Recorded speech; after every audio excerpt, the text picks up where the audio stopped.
नाज़रीन सलाम अलैकुम। एक मुलाकात डॉक्टर के साथ सीज़न 2 में आप सबका इस्तकबाल है। नाज़रीन बहुत बहुत शुक्रिया कि आपने इस शो को इतना चाहा, इसीलिए हम वापस लेकर आए हैं सीज़न 2। हमारी कोशिश यही रहेगी कि सीज़न 2 में भी हम ऐसे मौजू पे गुफ्तगू करें जिसमें आपकी दिलचस्पी तो ज़्यादा है मगर मालूमात कम है। ऐसा ही एक टॉपिक है चेस्ट फिजियोथेरेपी। हमारे पिछले सीज़न में हमने डिस्कस किया था फिजियोथेरेपी के बारे में और हमने जाना था कि फिजियोथेरेपी से आप अपनी पीठ की तकलीफ़, अपने पैर की तकलीफ़ या फिर पोस्ट ऑपरेशन, पोस्ट सर्जरी, वो सब तकलीफ़ें आप कैसे कम कर सकते हैं। इस सीज़न में हम स्पेसिफिकली बात करेंगे चेस्ट फिजियोथेरेपी के बारे में और आज इस टॉपिक को हमारे साथ डिस्कस करने के लिए प्लीज़ वेलकम बैक डॉक्टर समाना सैयद। डॉक्टर समाना सैयद एक फिजियोथेरेपिस्ट है जिन्होंने चेस्ट फिजियोथेरेपी में मास्टर्स किया है। ये पिछले 5 ईयर्स से प्रैक्टिस कर रही हैं। साथ ही साथ ये एक सीनियर कंसल्टेंट है द क्लिनिक इंटरनेशनल और अपोलो क्लिनिक में। डॉक्टर समाना सैयद कृष्णॉय हॉस्पिटल, जो नवी मुंबई का एक हॉस्पिटल है, उसमें हेड ऑफ डिपार्टमेंट भी है। तो please welcome on the show doctor समाना सैयद। समाना सलाम अलैकुम। वालेकुम अस्सलाम। तो समाना, सब में पहले तो हम ये जानना चाहते हैं कि चेस्ट फिजियोथेरेपी एग्जैक्टली क्या होता है।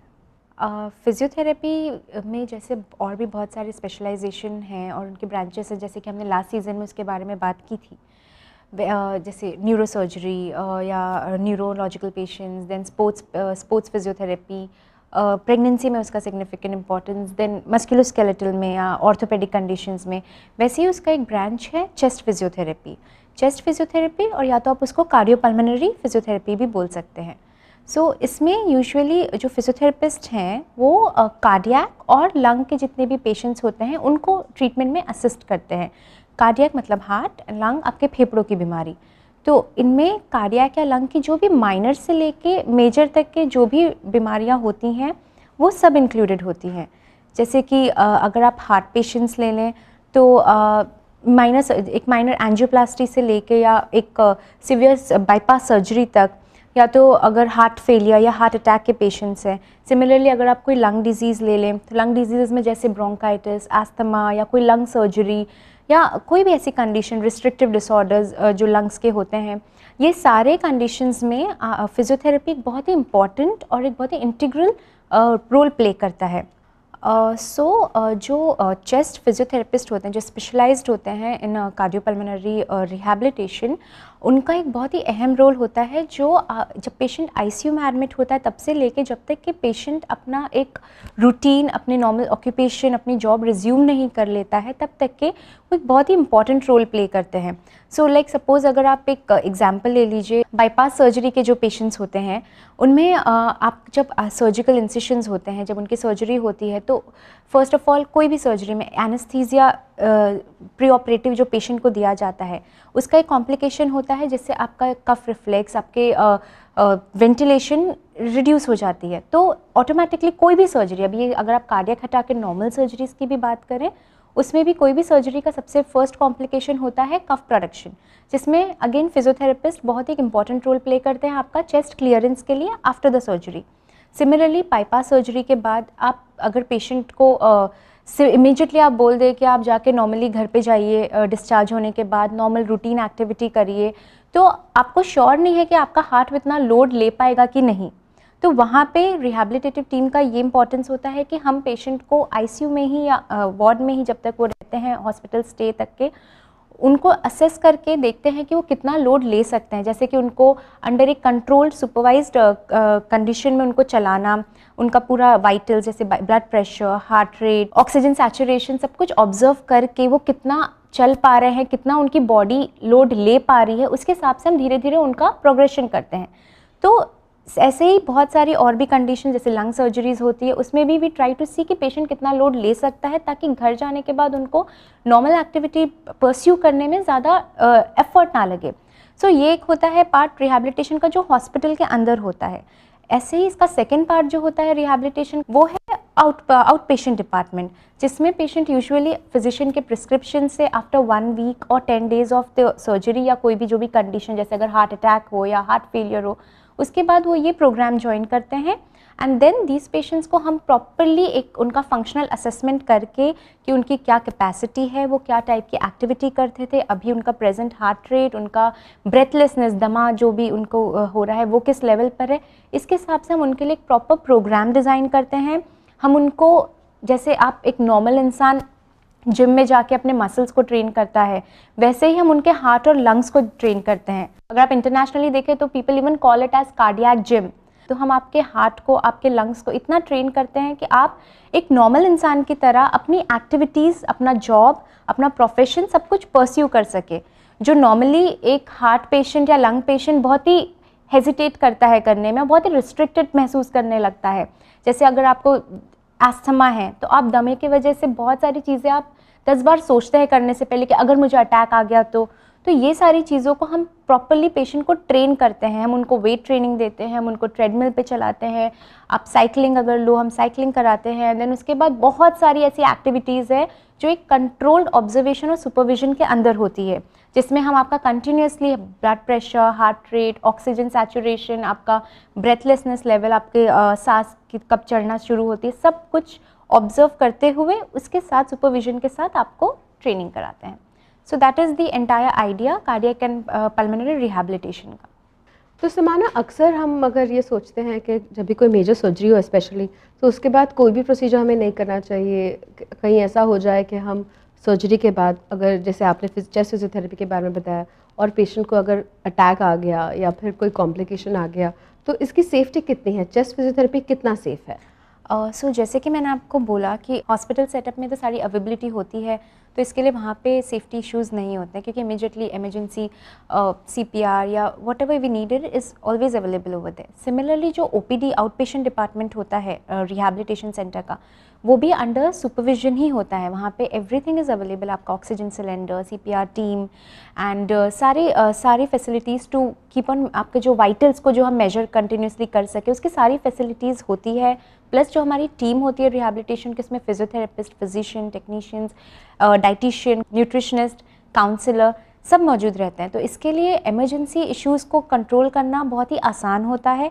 एंड सेकेंड थिंग, जो हम एक्सरसाइज इंटेंसिटी रखते हैं वो हम फंक्शनल असेसमेंट पे रखते हैं। अच्छा। जैसे अगर आप कोई कार्डियक पेशेंट है तो हमारे पास डिफरेंट टूल्स हैं, डिफरेंट इंटरनेशनल प्रोटोकॉल्स हैं, जिससे हम एक पेशेंट का टारगेट हार्ट रेट फाइंड करते हैं और विद इन दैट इंटेंसिटी ही हम उनको एक्सरसाइजेस कराते हैं। मतलब तो यूजुअली आप मतलब ये बोलने की कोशिश करें कि अगर ये हर एक के लिए सेम नहीं होता है, नहीं, अगर किसी का टॉलरेंस लेवल कम है तो फिर उसे कम एक्सरसाइजेस दी जाती है। पूरा असेसमेंट के डिपेंड करता है एंड ये बहुत ही सेफ होता है, क्योंकि हम विद इन सेफ्टी मेजर्स और सेफ्टी प्रोटोकॉल बना के ही उसमें एक्सरसाइजेस कराते हैं, पूरी ट्रेनिंग कराते हैं।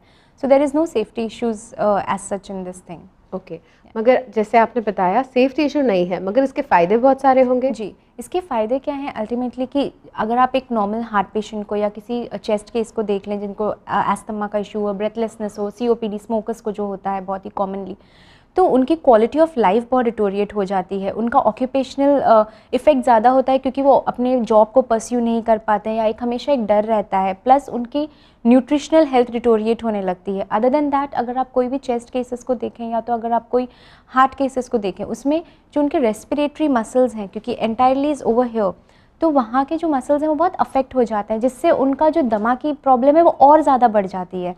Other than that, oxygen level body में कम होने के वजह से, जो ज़्यादातर लंग केसेस में होता है, तो जो जैसे बॉडी के जो बाकी मसल्स होते हैं वो भी हाइपोक्सिया के वजह से, ऑक्सीजन की कमी की वजह से बॉडी में वो भी कमज़ोर होने लगते हैं। तो इसके वजह से जो हमारा जो रिहैबिलिटेशन है वो एंटायरली पूरा हेड टू टो आपके हर एक डिमांड्स को फोकस करता है।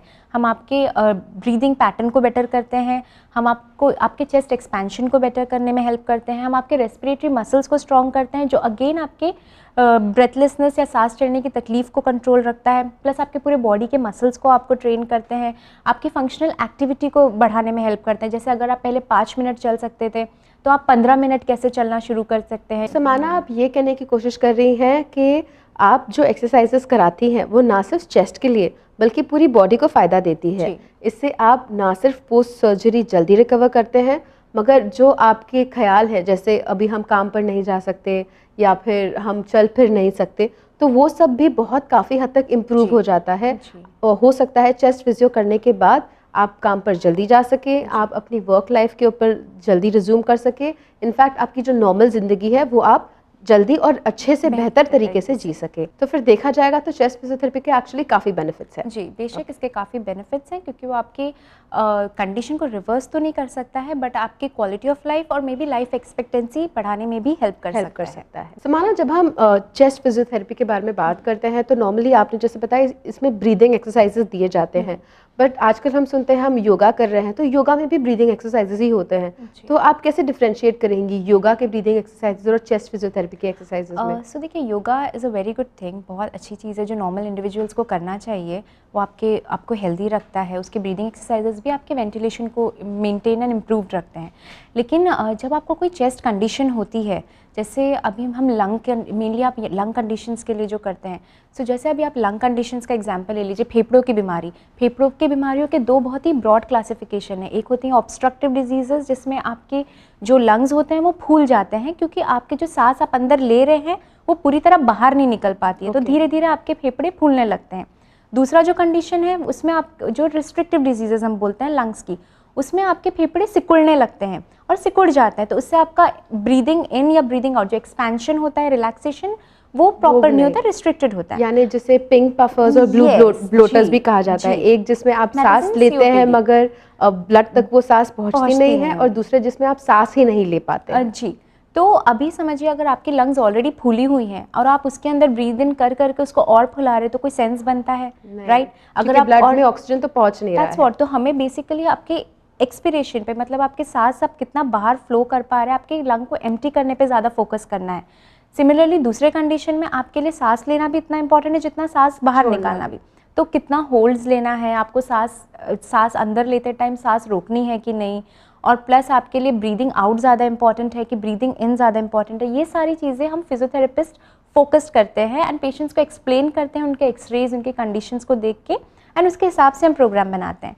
योगा में आपके लिए जनरल ब्रीदिंग एक्सरसाइज है सबके लिए, उसमें चाहे आपको कोई भी कंडीशन हो नहीं हो, they don't differentiate with that thing. So it is good for a normal person, but अगर आपको कोई बीमारी है तो फिजियोथेरेपी एक्सरसाइजेज आपको ज़्यादा बेनिफिशियल होगी। yes. तो नाजरीन, हमने अभी समझा है कि हाँ, डेफिनेटली योगा आपकी सेहत के लिए अच्छा है, मगर अगर आपको कोई बीमारी है जैसे अस्थमा, COPD या ऐसी भी कोई बीमारी जिसमें या तो आपको सांस लेने में तकलीफ हो रही है या सांस छोड़ने में, ये इवैल्यूएशन आपको एक फिजियोथेरेपिस्ट ही करके बताएगा आपके डॉक्टर के साथ, और वो आपको बताएंगे कि आपके कंडीशन के लिए, आपकी बीमारी के लिए कौन सी एक्सरसाइज ज़्यादा बेनिफिशियल है। समाना, अक्सर हम देखते हैं कि सर्जरी के बाद या फिर कोई बीमारी की वजह से छाती में बलगम जमा हो जाता है, और उसके लिए जैसे हम हॉस्पिटल में जाते हैं तो एक पर्टिकुलर एक्सरसाइज दी जाती है। ये एग्जैक्टली क्या है, आप हमें बता सकते हैं, और ये कहाँ तक इसका फ़ायदेमंद होता है? जी, तो जैसे अगर आपको बहुत सारी कंडीशंस होती हैं जिसमें आपके चेस्ट में कफ भरा रहता है या बलगम भरा रहता है, अभी आपके जो फेफड़े हैं उसके अलग अलग रीजन्स में कफ भर जाता है, जिसको आप डायरेक्टली नॉर्मल खांसी के साथ नहीं निकाल पाते हैं। आईसीयू में जो स्पेशली जो वेंटिलेटर पे पेशेंट्स होते हैं, उनका अगर आपने चेस्ट क्लियर नहीं किया या उनके बलगम अगर चेस्ट में रह जाता है सर्जरी के बाद यूजुअली, तो उनका वेंटिलेटर पे डिपेंडेंसी बढ़ती है और ज़्यादा टाइम तक के वो वेंटिलेटर पे रहते हैं। तो यानी जो पेशेंट्स वेंटिलेटर के ऊपर रहते हैं सर्जरी के बाद, डॉक्टर्स जिनको बोलते हैं, उनके ऊपर भी आपको चेस्ट फिजियोथेरेपी करके बलगम निकालना पड़ता है। उनके उसमें अगर आप चेस्ट फिजियोथेरेपी फॉरन स्टार्ट कर देते हैं तो उनका जो वीन ऑफ जिसे हम बोलते हैं वेंटिलेटर से या वेंटिलेटर से बाहर उनका आने की स्पीड ऑफ रिकवरी ज़्यादा हो जाती है। मतलब इट इज़ लाइक बेटर कि अगर आप ऐसे पेशेंट्स में इमीडिएटली स्टार्ट कर सकें, ऑफकोर्स आपके सर्जन के प्रिस्क्रिप्शन के बाद। सो हम लोग बहुत सारे टेक्निक्स यूज़ करते हैं इसको ड्रेन करने के लिए। सो वी हैव क्लैपिंग, जैसे आप जो कह रहे थे, टैपिंग, वाइब्रेशंस जो हम मैनुअली करते हैं। उसके अलावा बहुत सारे ऐसे इक्विपमेंट्स भी हैं जो वेंटिलेटेड और नॉन वेंटिलेटेड पेशेंट्स पे भी हम यूज़ कर सकते हैं, जैसे फ्लटर, एक्यूपेला, चेस्ट वाइब्रेटर्स, जिससे उनके लंग्स को हम जितना जल्दी चाहे क्लियर कर सकें। एंड इससे क्या होता है कि उनका हॉस्पिटल स्टे भी कम होता है, उनका कफ भी कम होता है, प्लस उनको जो सांस लेने में जो तकलीफ हो रही है वो भी कम होती है, एंड ओवरऑल रिकवरी स्पीडी हो जाती है।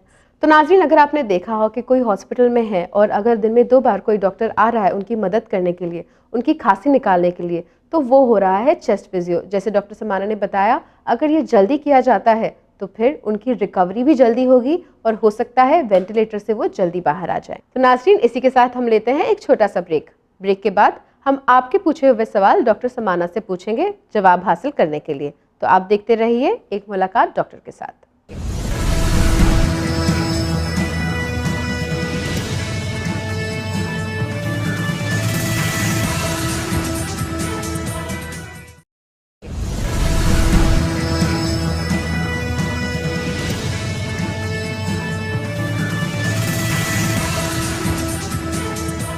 Welcome back. आप देख रहे हैं एक मुलाकात डॉक्टर के साथ सीजन 2। मैं डॉक्टर फरहाना चोगले आज हूँ डॉक्टर समाना सैयद के साथ। हमारा टॉपिक है चेस्ट फिजियोथेरेपी। हमारा पहला सवाल है, लिखती हैं सलाम अलैकुम, मेरा नाम ज़ैनब है, मैं 30 साल की हूँ और मैं लखनऊ में रहती हूँ। पिछले 2-3 महीनों से मुझे सांस लेने में तकलीफ़ हो रही है। मैंने एक्सरे भी करवाया है और मैंने आगे की भी सारी टेस्ट कर ली, मगर सारी रिपोर्ट्स क्लियर हैं, मगर मुझे सांस अभी भी लगती है। इसके लिए आप मुझे कोई तरकीब बताइए। जी, अगर ऐसा हमारे पास बहुत सारे केसेस आते हैं हॉस्पिटल में जिसमें पेशेंट्स को ब्रेथलेसनेस की कंप्लेन होती है, जैसे सांस चढ़ने, जैसे इन्होंने बोला सांस चढ़ने की तकलीफ़ होती है। पर जब हम डॉक्टर्स के थ्रू उनके सारे टेस्ट्स कराते हैं, उनके सारे इन्वेस्टिगेशंस कराते हैं, एक्सरे, स्ट्रेस टेस्ट, सब कुछ नॉर्मल होता है। ना ही तो उनको कोई हार्ट डिजीज़ होती है, ना ही तो उनको कोई लंग इश्यूज़ या कोई और ऐसा इश्यूज़ जो ये कॉज कर सके। तो यूजुअली जब हमने ऐसे पेशेंट्स को असेस करना और ट्रीटमेंट देना स्टार्ट किया तो वी फाउंड कि जो इसका मेन जो एक ये है, इसका जो एक मेन रीज़न है वो उनका बैड पॉस्चर होता है। लाइक अगर आप, मुझे नहीं पता ये कौन से प्रोफेशन में इन्होंने मेंशन नहीं किया है, तो अगर ये हाउसवाइफ हैं या अगर कोई ऐसे प्रोफेशन में है जहाँ पे इनको कंटिन्यूसली नीचे देखना रहता है या कंटिन्यूसली कोई ऐसी एक्टिविटी में इन्वॉल्व है कंप्यूटर्स की या कुछ, तो एक बार अपना पोस्चर चेक करें। क्योंकि क्या होता है, जब आप समझिए आजकल हंच बैक एक बहुत ही कॉमन पोस्चरल डिफॉर्मिटी हो गई है जो फंक्शनल है, मतलब हमारे एक्टिविटी की वजह से होती है, झुक के बैठना। जैसे झुक के बैठना। अब आप जब झुक के बैठते हैं तो फर्स्ट थिंग अगर आप ध्यान दें तो आप अपने लंग के एक्सपेंशन को ऑलरेडी रिस्ट्रिक्ट कर रहे हैं। मतलब आपके फेफड़े बराबर फूल नहीं पा रहे क्योंकि आपके फेफड़े को एक प्रॉपर एक स्पेस चाहिए फूलने के लिए, लेकिन आप उसको अगर दबा के रखेंगे तो आप एक्सपेंशन ऑलरेडी रिस्ट्रिक्ट कर रहे हैं। अदर देन दैट, आपके जो पॉस्चर के मसल्स हैं जो आपको सीधा रखते हैं, उसमें से बहुत सारे मसल्स आपके ब्रीदिंग मसल्स भी हैं। तो मतलब आप जो मसल्स आपके पीठ में है वो आपको सांस लेने में मदद गर्दन करते में, हैं। पीठ में, आपके फ्रंट और जो बैक के मसल्स हैं, ये अच्छा। आपको सीधा रखने में भी हेल्प करते हैं और यही मसल्स आपको ब्रीदिंग करने में भी हेल्प करते हैं। आपको सांस अंदर लेते टाइम जो आपकी फेफड़े फूलने के लिए, फिर बाहर निकालते टाइम आपकी जो छाती नॉर्मलाइज होती है, ये सब में। तो अगर आप अपने पॉस्चर में कोई भी चेंजेस आपके आ रहे हैं तो ये मसल्स वीक होने लगते हैं। अच्छा। प्लस क्योंकि आप अपने बॉडी को कंप्रेस करके रख रहे हैं तो एक्सपेंशन भी अफेक्टेड हो रही है। तो ये सब रीजंस के वजह से यूजुअली लोगों को बहुत जल्दी टायर्डनेस फील होने लगता है, बहुत जल्दी फटीग जिसे हम कहते हैं। प्लस उनको थोड़ा जैसे 15 स्टेप्स चढ़ा या 20 सीढ़ी चढ़ी तो सांस चढ़ने लगती है। तो ऐसे पेशेंट्स के लिए मैं एडवाइस करूँगी, and we have seen very good results in this, हमने काफ़ी पेशेंट्स ट्रीट भी किए हैं। आप एक बार अपना पॉस्चरल एक्सरसाइजेस स्टार्ट करिए, आप अपने ब्रीदिंग मसल्स की एक्सरसाइजेस स्टार्ट करिए, उनको ट्रेन करिए, और प्लस साथ में आप चेस्ट एक्सपेंशन एक्सरसाइजेस स्टार्ट करिए। ये तीनों का कॉम्बिनेशन आप एक बार स्टार्ट करेंगे, within 2 months to 3 months आपको अपने बॉडी में सिग्निफिकेंट इम्प्रूवमेंट दिखाई देगा। सो इट्स बेटर कि आप किसी फिजियोथेरेपिस्ट को कंसल्ट करिए, उनको अपनी प्रॉब्लम पूरी बताइए, एंड देन सी फिर इफ यू उसका कैन इलाज आप इलाज करें। तो ज़ैनब, जैसे डॉक्टर समाना ने कहा, आपकी जो तकलीफ़ है उस ज़रूरी नहीं है कि ये कोई बीमारी हो, मगर आपको इसका इलाज कराना ज़रूरी है। आप एक चेस्ट फिजियोथेरेपिस्ट से ज़रूर मिलिए, वो आपका पॉस्चर ठीक करेंगी और वो आपको ऐसी एक्सरसाइजेस देंगी जिसमें आप सांस सही से ले सके, ताकि आपके फेफड़े बराबर एक्सपैंड हो। अगर आपके फेफड़े सही से फूलेंगे तो इंशाल्लाह आपकी जो ब्रेथलेसनेस की तकलीफ़ है वो कम हो जाएगी। हमारा अगला क्वेश्चन डॉक्टर समाना एक ऑडियो क्वेश्चन है, प्लीज़ वो प्ले करेंगे। अस्सलाम वालेकुम, मैं मतलूब असगर महसूर डिस्ट्रिक्ट बाराबंकी से बोल रहा हूँ। मैं शुगर का मरीज़ हूँ और ब्लड प्रेशर का मरीज़ हूँ, हाइपरटेंशन का। मुझे चलने में बहुत सांस फूलती है। मैं बराबर अंग्रेज़ी दवाओं का इस्तेमाल कर रहा हूँ, लेकिन जैसे आराम मिलना चाहिए वैसा आराम मिलता नहीं। बराए कराम मुझे हिदायत दें कि मुझे कैसे आराम मिल सकता है। आपकी बड़ी मेहरबानी होगी। खुदा हाफिज। डॉक्टर समाना, मतलूब असगर डिस्ट्रिक्ट रायपुर बाराबंकी से पूछते हैं कि इन्हें हाई ब्लड प्रेशर है और इन्हें ब्लड शुगर यानी डायबिटीज़ भी है और ये दवाइयाँ ले रहे हैं मगर फिर भी इन्हें चलने में, सांस लेने में तकलीफ़ हो रही है, तो इसके लिए इनके लिए आप क्या सजेस्ट करेंगी? जी, वालेकुम अस्सलाम। जैसे कि आपने बताया कि आपको ऑलरेडी ये डायबिटीज़ और शुगर की बीमारी है एंड आप अपनी मेडिसिन चालू कंटिन्यूड ले रहे हैं, तो फर्स्ट आप अपने वेट मैनेजमेंट पे ध्यान दीजिए। आप देखिए आपका वेट कंट्रोल्ड है कि नहीं, अपने न्यूट्रिशन पे ध्यान दीजिए। उसके साथ साथ जो आप कह रहे हैं आपको ब्रेथलेसनेस की तकलीफ़ है, तो कार्डियोपल्मोनरी फिजियोथेरेपी जिसको हम जिसके बारे में पूरा डिस्कस कर रहे हैं, उसमें हमारे लिए बहुत सारे प्रोटोकॉल्स डायबिटिक और हाई ब्लड प्रेशर पेशेंट्स के लिए भी बनाते हैं। तो आप किसी नियर बाय फिजियोथेरेपिस्ट को कांटेक्ट करिए जो स्पेशलाइज्ड है इसमें, एंड वो आपका पूरा असेसमेंट लेगा। उसके हिसाब से वो आपको हाई ब्लड प्रेशर के लिए और आपके शुगर को कंट्रोल करने के लिए एक्सरसाइजेस बताएंगे, वॉकिंग कितना लेवल तक आपको करना है, क्योंकि आपने अपनी इसमें सारी डिटेल्स नहीं दी हैं तो मैं आपको इससे ज़्यादा एग्जैक्टली नहीं बता सकती बिना असेसमेंट के। तो आप एक बार उनसे मिलिए, आपको डेफिनेटली हेल्प करेंगे आपके सांस चढ़ने की तकलीफ़ को कंट्रोल करने के लिए। एंड आपके कंडीशन के लिए यूजुअली आपको 6 से 12 हफ्ते तक का ट्रीटमेंट प्रोटोकॉल डिज़ाइन होगा, तो आप उसको बिना रुके कंटिन्यूसली करिए। इंशाल्लाह ज़रूर आपके ब्रेथलेसनेस में और आपके जो सांस चढ़ने की तकलीफ़ है और ओवरऑल आपकी पूरी एक्टिविटी में आपको डिफरेंस दिखेगा। ओके, तो मतलब असगर जी, आपने सुना डॉक्टर समाना ने सजेस्ट किया है कि आप अपने नज़दीकी फिजियोथेरेपिस्ट से जाकर मिलें और वो आपको आपकी हेल्थ के हिसाब से, यानी वो देखेंगे आपके वेट को, आपकी मेडिकल हिस्ट्री को, आपके हाई ब्लड प्रेशर लेवल को, आपके टॉलरेंस लेवल को, इन सब चीज़ों को ध्यान में रखकर वो आपके लिए एक प्रोग्राम डिज़ाइन करेंगे जिससे इंशाल्लाह आपको जो चलने फिरने में, सांस लेने में तकलीफ़ हो रही है वो ज़रूर कम हो जाएगी। डॉक्टर समाना, थैंक यू सो मच, आज आप हमारे शो पर आई और पिछली बार आपने हमें फिजियोथेरेपी के बारे में बताया था, आज चेस्ट फिजियोथेरेपी के बारे में बताया है जिसके बारे में हमें बिल्कुल मालूमात नहीं थी। हमें उम्मीद है हमारे अगले शो में भी आप आके हमें हमारी और कॉन्सेप्ट्स क्लियर करेंगे। शुक्रिया, इंशाल्लाह। तो नाज़रीन, ये था हमारा आज का एपिसोड, फर्स्ट एपिसोड सीज़न 2 का।